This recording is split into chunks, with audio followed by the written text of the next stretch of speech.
இப்படித்தான் வாழணும்.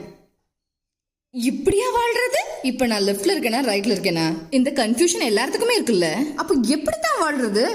அன்பின் பெயரில் அண்டி வாழாமல், பிரிவினை அழுக்கு அகத்துள் சேராமல், நடந்ததை அசைவோட்டு வெம்பி வேகாமல், வெந்ததை தின்று அயர்ந்து தூங்காமல், பிறர் வாழ்வை கணித்து கருத்தளிக்காமல், புறதோற்றம் கண்டு மதிப்பளிக்காமல், வருவதை எதிர்கொள்ள முயற்சிக்காமல், விதிமேல் பலி போட்டு தப்பிக்காமல், கனவின் கரம் பற்றி கவனம் சிதறாமல், காலத்தோடு பயிர் செய்து வரும் தடைகளோடு சமர் செய்து, தனக்கு மிஞ்சியதை தானமாக கொடுத்து, தான் அறியாததை ஞானமாக எடுத்து, பொன் முறுவல் பிறர் முகம் மேல் பொறித்து வாழும் ஒவ்வொரு நாளையும் ரசித்து ரசித்து வாழ முயற்சிப்போம் இன்றிலிருந்து. இப்படித்தான் வாழணும்னு நான் நினைக்கிறேன். உங்களுக்கு என்ன தோணுது? இவ்வரிகள் ஏனால் வடிக்கப்பட்டவை.